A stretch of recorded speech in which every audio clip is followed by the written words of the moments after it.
Ketua Besar FPI, Rizik Syihab bersiap menghadapi pemanggilan ketiga setelah sebelumnya mangkir pada 2 pemanggilan penyidik. Sebelum melayangkan pemanggilan ketiga, Polda Metro Jaya hari ini dijadwalkan melaksanakan gelar perkara kasus kerumunan Rizik Syihab. Gelar perkara dilakukan secara tertutup di Mapolda Metro Jaya.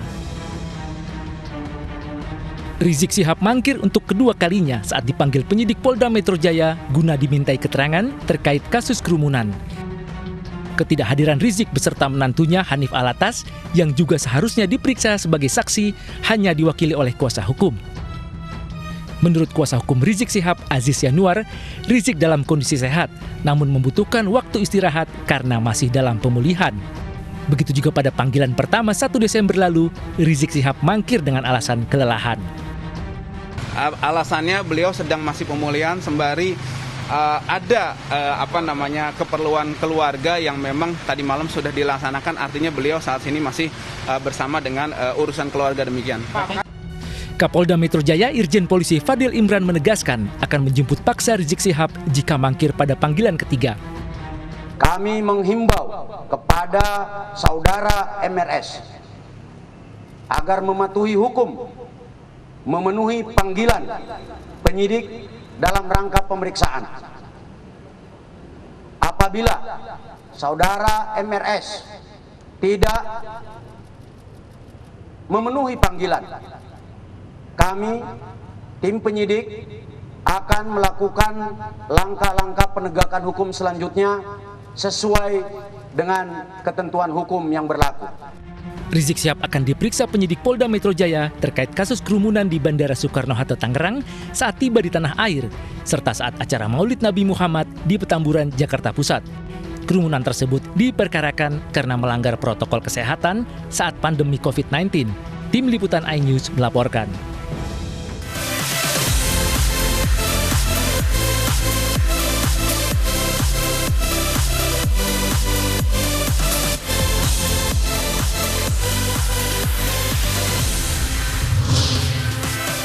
Proses autopsi selesai, pihak keluarga bisa mengambil jenazah anggota Laskar FPI di Rumah Sakit Polri.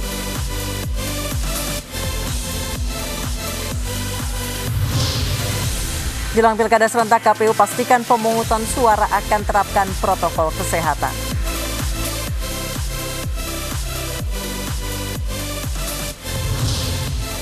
Tersandung narkoba, artis Iyut Bing Slamet akan menjalani rehabilitasi.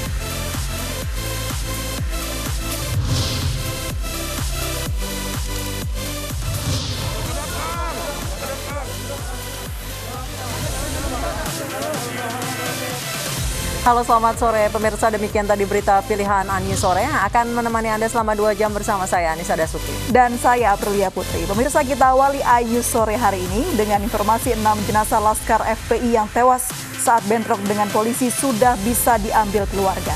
Sementara proses pengambilan jenazah pun harus atas izin penyidik.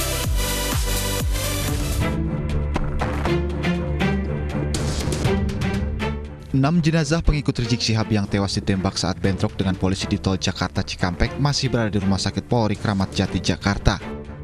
Menurut Kepala Rumah Sakit Polri Brigjen Asep Hendradiana, ke-6 jenazah Laskar FPI itu sudah selesai diotopsi dan bisa diambil keluarga, namun harus seizin dari penyidik. Tapi hari ini kan udah boleh diambil kan sama keluarga kan? Iya, jadi artinya kita udah serahkan ke penyidik. Tinggal keluarga datang menyampaikan dan kita pasti akan kita bantu. Kita akan bantu. Kita akan bantu sebaik mungkin. Tapi sampai saat ini belum ada yang mengambil atau? Kebetulan saya pagi ini belum saya cek lagi nanti saya akan. Tapi intinya setiap kegiatan-kegiatan berhubungan dengan penyidikan pasti saya akan laporkan dan kita akan bekerjasama dengan penyidik utama. Kalau otopsi mah udah kelar ya Kang ya semuanya? Pemeriksaan sudah kita lakukan. Sebelumnya Polda Metro Jaya menjelaskan kronologi penyerangan oleh sejumlah orang yang diduga simpatisan Rizik Syihab. Kapolda Metro Jaya menyebut pihaknya terpaksa mengambil tindakan tegas karena anggotanya diserang dengan menggunakan senjata api dan senjata tajam. Anggota yang terancam keselamatan jiwanya karena diserang, kemudian melakukan tindakan tegas, terukur, sehingga terhadap kelompok yang diduga pengikut MRS yang berjumlah 10 orang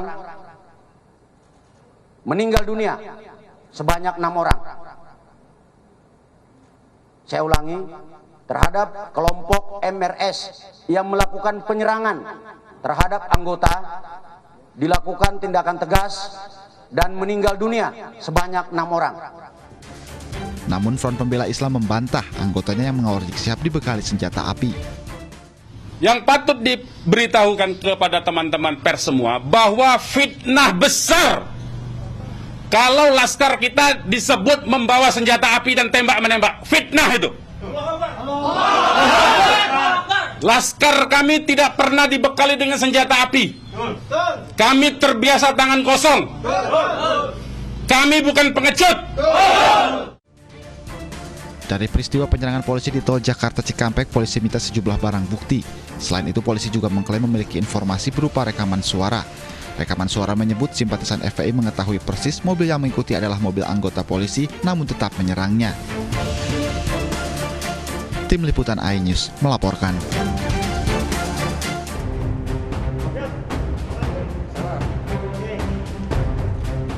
Satu hari pasca insiden anggota kepolisian dengan 6 anggota Laskar Khusus FPI, Kapolda Metro Jaya siang tadi datangi Majelis Ulama Indonesia DKI Jakarta.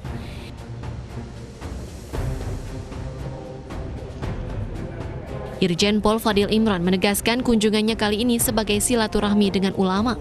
Lebih lanjut, mantan Kapolda Jawa Timur tersebut berharap adanya sinergi antara kepolisian dengan ulama.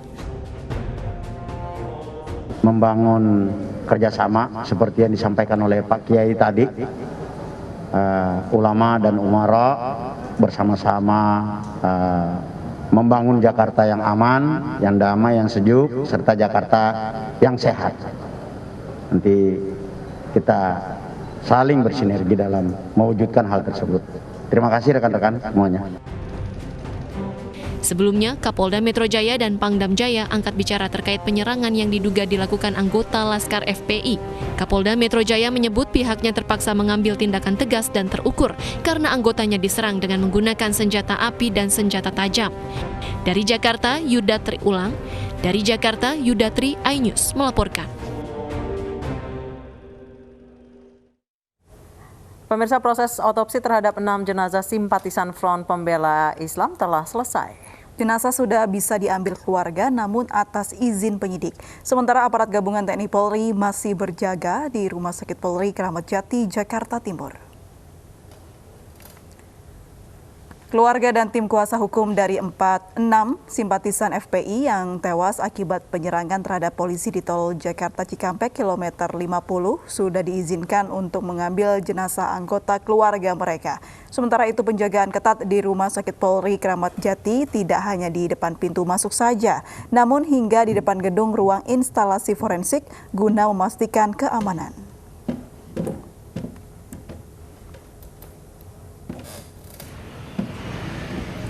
Sementara anggota Front Pembela Islam FPI hingga kini masih berjaga di depan jalan yang merupakan akses masuk menuju kediaman Rizik Syihab di kawasan Petamburan 3 Tanah Abang, Jakarta Pusat. Selain itu terpasang juga bendera kuning sehari setelah insiden anggota kepolisian dengan 6 anggota Laskar Khusus FPI. Kondisi lalu lintas pun terpantau normal dan petugas kepolisian juga berjaga di sekitar lokasi.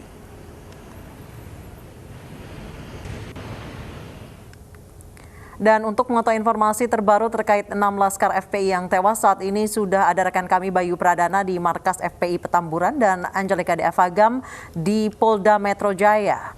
Kita ke Petamburan terlebih dahulu. Bayu, bagaimana kondisi terakhir di Markas FPI Petamburan? Ya, Anissa dan juga April, sampai saat ini di depan Gang Petamburan 3, Jakarta Pusat ini masih diramaikan oleh simpatisan dari Front Pembela Islam dan juga para petakziah yang sampai sore ini masih terus berdatangan. Kalau dari pantauan kami memang Petamburan 3 ini sudah diramaikan oleh para simpatisan dan juga petakziah yang sudah berjaga-jaga untuk menyambut nantinya 6 jenazah yang tewas dari Front Pembela Islam ini sejak kemarin sore. Dan untuk mengetahui seperti apa situasi terkini, saya akan mengajak juru kamera Novan Dwi Kusuma untuk melihat kepada Anda, pemirsa, menunjukkan kepada Anda seperti apa suasana di depan Petamburan 3, di mana kalau kita lihat memang ramai sekali baik dari Laskar, Front Pembela Islam maupun juga dari para petakziah yang juga sudah datang sampai sore tadi. Ini untuk nantinya menyambut jenazah dari 6 laskar Front Pembela Islam maksud kami yang tewas beberapa waktu lalu. Sementara itu juga kalau kita lihat di layar kaca ini adalah Gang Petamburan 3, namun sejatinya bukan hanya di depan Gang Petamburan 3 saja, tapi juga hampir di sebagian jalan KS Tubun. Ini juga sejumlah simpatisan dan juga para petakziah ini juga sudah berdatangan. Dan sementara itu juga mereka masih menunggu, dan kita bisa lihat bahwa juga bendera kuning melambangkan duka cita ini juga sudah terpasang di Gang Petamburan 3, dan juga ada juga para laskar yang nantinya bersiap-siap untuk menyambut kedatangan jenazah. Dan tentunya juga kalau kita lihat situasi lalu lintas di sini juga sedikit padat. Ini karena memang adanya sejumlah simpatisan dan juga para petakziah yang berjaga di depan Petamburan 3 ini sampai nantinya jenazah dari 6 laskar Front Pembela Islam ini datang ke sini. April dan Anissa. Terima kasih Bayu. Selanjutnya kita ke Polda Metro Jaya. Sudah ada rekan Angelika di sana. Angelika, seperti apa? Apakah sudah ada update terbaru mengenai penyelidikan kasus ini? Ya, April dan Nisa, tadi Kabid Humas Polda Metro Jaya, Kombes Pol Yusri Yunus menyampaikan update terbaru mengenai kasus tersebut.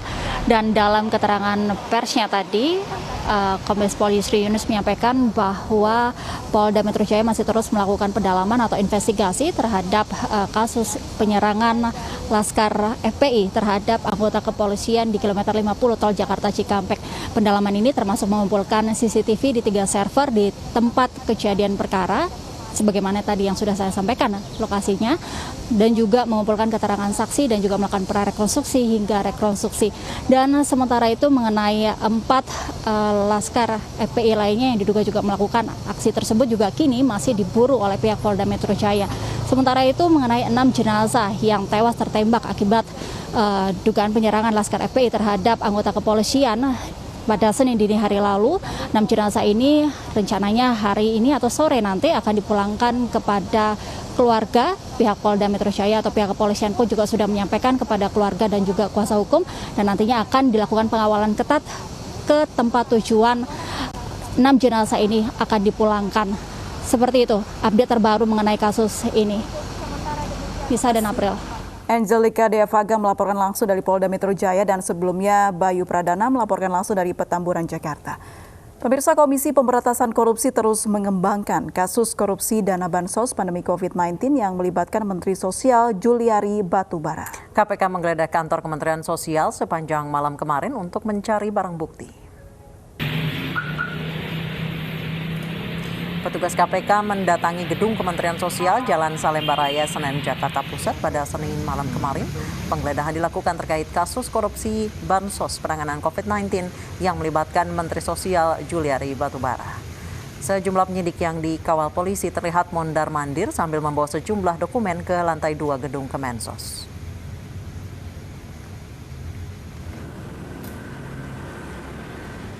Setelah lebih dari 8 jam melakukan penggeledahan, penyidik KPK akhirnya keluar dari kantor Kementerian Sosial pada Selasa subuh.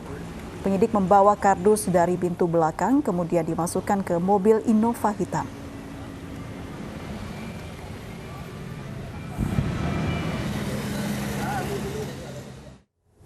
Dua asisten pribadi dan ajudan ex-Menteri Kelautan dan Perikanan Edi Prabowo diperiksa KPK hari ini. Mereka diperiksa sebagai saksi untuk tersangka Edi Prabowo. Komisi Pemberantasan Korupsi memanggil 5 saksi dalam kasus suap perizinan ekspor benih lobster atau benur dengan tersangka Edi Prabowo, ex-Menteri Kelautan dan Perikanan. 2 saksi antara lain sekretaris pribadi dan seorang lainnya merupakan ajudan Edi Prabowo. Sementara 2 orang lainnya merupakan sales PT LNI dan pengurus rumah tangga. Namun demikian hingga sore ini 2 sekretaris pribadi dan ajudan Edi Prabowo belum terlihat di gedung KPK.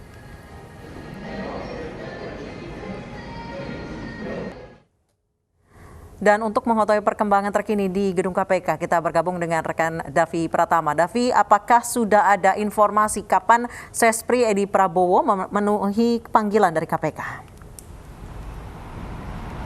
Betul sekali Anissa dan April, memang pada hari ini dijadwalkan 3 pegawai dari Menteri Kelautan dan Perikanan Edi Prabowo dijadwalkan hadir sebagai saksi untuk diperiksa lanjutan. Ketiga pegawai tersebut adalah atas nama Diki Hartawan selaku ajudan pribadi Edi Prabowo, kemudian Vidya Yusri dan juga Anggia Putri selaku sekretaris pribadi Menteri Kelautan dan Perikanan Edi Prabowo. Ketiganya rencananya atau diagendakan dipanggil hari ini untuk mendalami kasus suap terkait perizinan ekspor benih lobster yang dilakukan oleh Edi Prabowo dan beberapa orang pejabat dari Kementerian Kelautan dan Perikanan beberapa waktu lalu. Namun hingga sore hari ini kami belum mendapatkan informasi terkait kedatangan ketiga orang saksi yang rencananya akan diperiksa pada hari ini di Gedung Merah Putih KPK Jakarta. Kami juga masih belum mendapatkan konfirmasi secara resmi, baik itu dari PLT juru bicara KPK maupun dari pihak KPK yang lainnya terkait dengan agenda pemeriksaan terhadap tiga saksi dari Edi Prabowo terkait suap perizinan ekspor benih lobster tersebut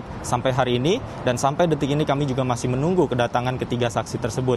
Namun selain itu juga ada dua orang saksi lagi yang rencananya akan dipanggil juga dan diagendakan dipanggil pada hari ini, yakni ada Beta Maya dari pihak swasta dan juga dari Deden Deni dari pihak swasta yang rencananya hari ini dipanggil untuk diperiksa. Namun sampai sore hari ini kami belum melihat nama-nama yang ada di daftar tersebut hadir di Gedung KPK Jakarta. Anissa April. Baik, terima kasih Davi Pratama melaporkan langsung dari Gedung KPK Jakarta. Tersandung narkoba, artis Iyut Bing Slamet akan menjalani rehabilitasi. Informasi selengkapnya akan kami hadirkan usai jeda.